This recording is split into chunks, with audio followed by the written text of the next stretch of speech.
Hello students. आज की class में हम लोग इन्वेस्टमेंट कास्टिंग देखने वाले हैं। चलिए देखते हैं। Investment casting. इन्वेस्टमेंट कास्टिंग को हम लोग लॉस्ट वैक्स कास्टिंग भी बोलते हैं।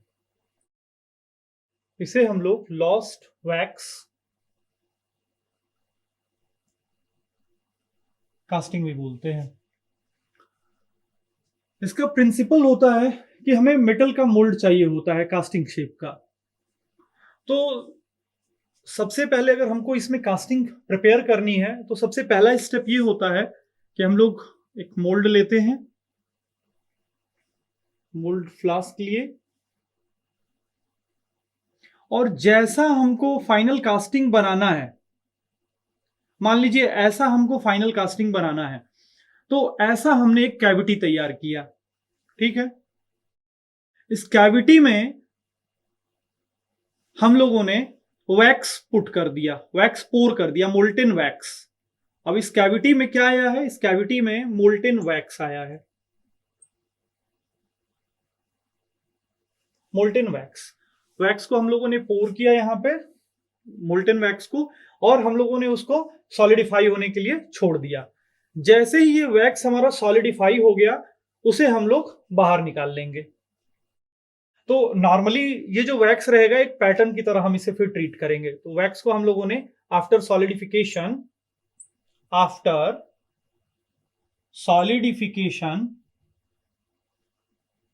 Solidification we take out the wax pattern कह सकते हैं। we take out the wax pattern। हमने इसे बाहर निकाल लिया। इसे बाहर निकालने के बाद जो इसका शेप होगा वो कुछ इस प्रकार से होगा, क्योंकि ऐसी कैविटी हमने प्रिपेयर की थी। तो ये हमारे वैक्स पैटर्न का शेप हो गया, वैक्स पैटर्न। इसके बाद हम लोग इस वैक्स पैटर्न को एक स्लरी में डिप करेंगे। जो स्लरी होगी वो किस चीज की बनी होगी? स्लरी में नॉर्मली हमारा स्टेप लिख देता हूं मैं, wax pattern then dipped into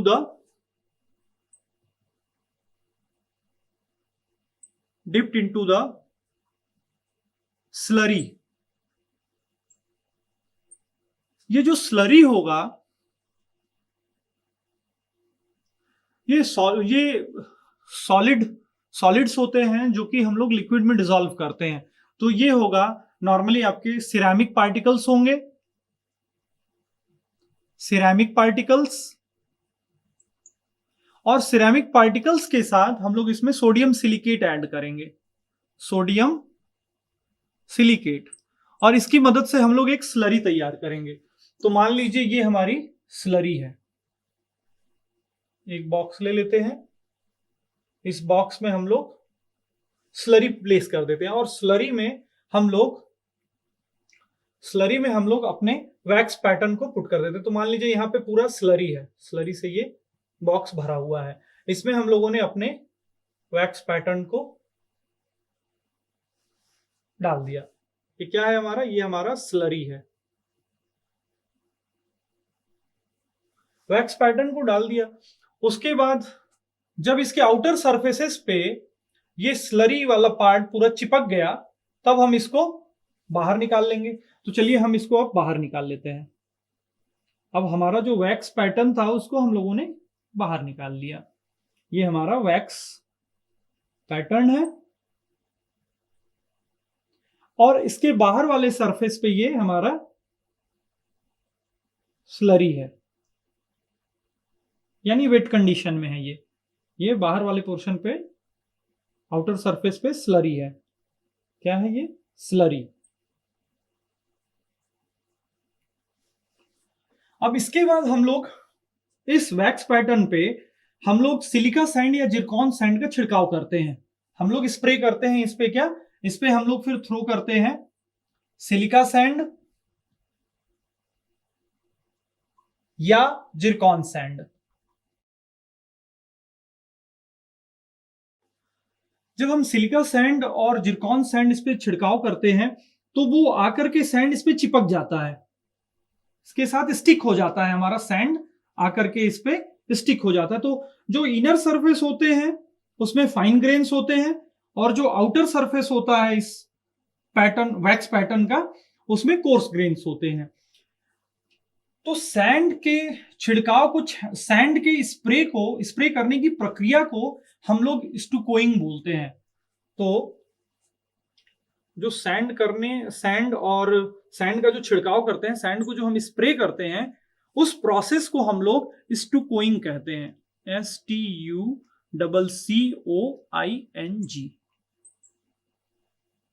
कई बार ये पूछा जाता है कॉम्पिटिटिव एग्जाम्स में कि स्टुकोइंग क्या होता है।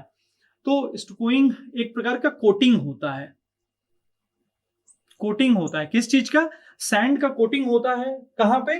वैक्स पैटर्न के ऊपर, जहां पे स्लरी होता है। तो स्लरी के साथ जाकर के ये हमारा सैंड स्टिक कर जाता है।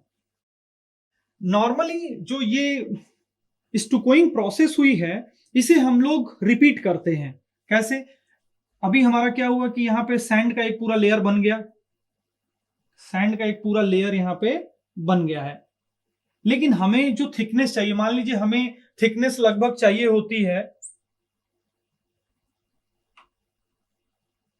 जो हमें थिकनेस चाहिए वैक्स पैटर्न के वॉल पे, वो मान लीजिए लगभग 6 से 15 mm की चाहिए होती है।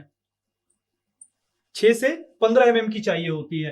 तो 6 से 15 mm एक बार में तो बनेगा नहीं, इसका मतलब इसे फिर उठा करके हमको स्लरी में डालना पड़ेगा। इसको हम फिर उठाते हैं और फिर से हम इसको स्लरी में डालते हैं। स्लरी में जैसे ही डालेंगे फिर इसके ऊपर वाले सरफेस पे स्लरी स्टिक हो जाएगा। अगेन फिर हम स्टुकोइंग प्रोसेस को अप्लाई करेंगे। इसका मतलब फिर से हम सिलिका सैंड और जिरकॉन सैंड का स्प्रे करेंगे इस पैटर्न के ऊपर। तो ये जो लेयर हो जाएगी वो थोड़ी सी मोटी हो जाएगी, इसका थिकनेस जो है इस लेयर का वो अच्छा खासा हो जाएगा। मान लीजिए वो 6 से 15 mm तक का हो जाएगा। उसके बाद यहां पे हम लोग एक वेंट देते हैं। वेंट की सहायता से जब हम इसे हीट करेंगे तो वैक्स बाहर निकल जाता है। तो मान लीजिए हमने यहाँ पे वेंट दिया एक, तो या मान लीजिए नीचे वाले पोर्शन को हम लोग रिमूव कर देते हैं और जब हम हीटिंग करेंगे यहां से, जब हमें थिकनेस 6 से 15 mm मिल चुकी है और जब हमने यहाँ पे क्या किया, हमने यहाँ पे हीटिंग करी तो ये वैक्स क्या है, ये मेल्ट होकर के बाहर निकल जाएगा। जब वैक्स मेल्ट होकर के बाहर निकल जाएगा तो कैसा दिखाई देगा वो, ये जो हमारा पैटर्न है, पैटर्न जो वैक्स का था वो तो बाहर निकल गया, यानी अब ये जो बाउंड्री है वही हमको दिखाई देगी। तो वो इस प्रकार से दिखाई देगी।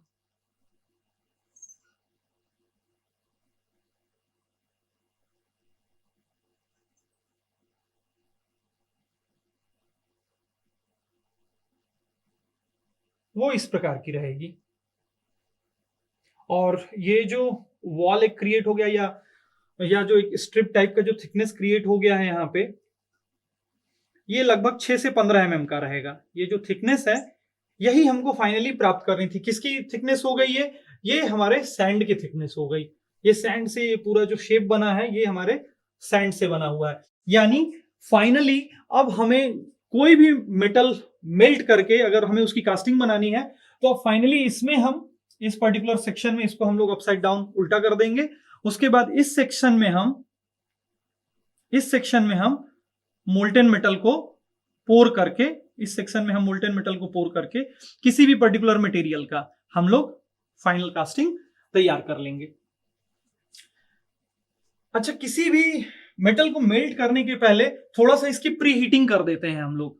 अगर इसको थोड़ा सा प्री हीट कर देते हैं हम लोग 100 डिग्री सेल्सियस से लेकर के लगभग 800-900 डिग्री सेल्सियस तक, अगर इसकी प्री हीटिंग कर देते हैं तो फ्लूइडिटी इंप्रूव हो जाती है। फ्लूइडिटी के साथ जो भी इंट्रिकेट पोर्शंस होते हैं वहां पे भी हमारा जो फाइन डिटेल्स होते हैं वहां पे भी हमारा फ्लूइड बहुत आसानी से पहुंच जाता है, जिससे कि हम गुड सरफेस फिनिश प्राप्त कर सकते हैं और close control over the dimensions भी प्राप्त कर सकते हैं।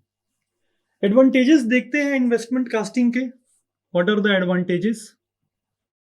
सबसे पहला एडवांटेज है कि काफी डायमेंशंस में हम लोग क्लोज कंट्रोल प्राप्त कर सकते हैं। इसे मैं बोल सकता हूँ close control over the dimensions is achieved.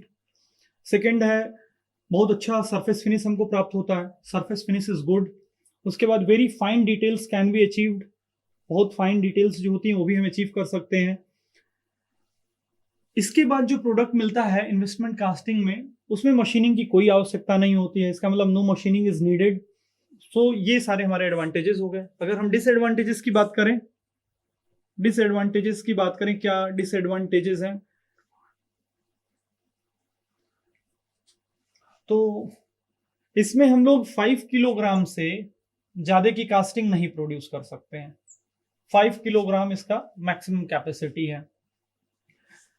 Disadvantage दूसरा ये है कि इसमें स्मॉल क्रैक्स के या स्मॉल गैस डिफेक्ट्स के चांसेस रहते हैं।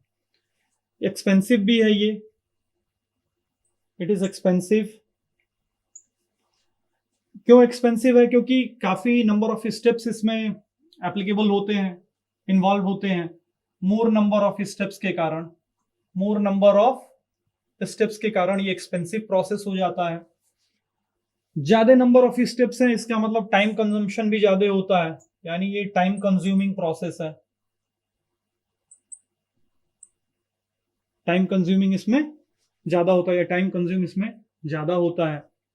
उसके बाद एडवांटेजेस डिसएडवांटेजेस देख लिया हमने।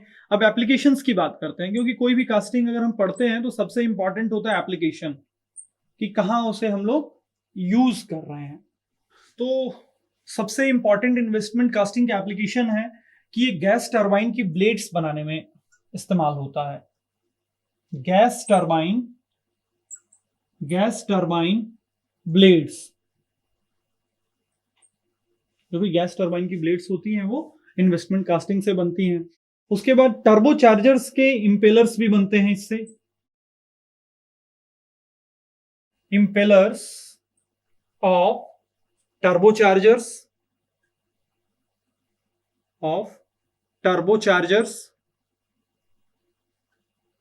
यानी काफी इंपॉर्टेंट है।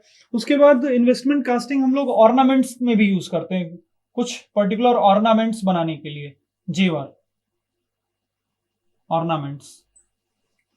और इससे एक और इंपॉर्टेंट प्रोडक्ट बनता है जिसे हम लोग सर्जिकल इंस्ट्रूमेंट्स में यूज करते हैं। हाँ, सर्जिकल इंस्ट्रूमेंट्स इससे बनते हैं, डेंचर्स भी जिसको हम लोग बोलते हैं, सर्जिकल इंस्ट्रूमेंट्स।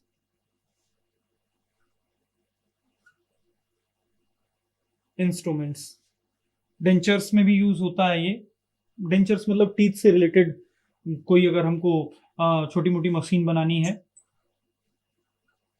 डेंचर्स में पीटीसी।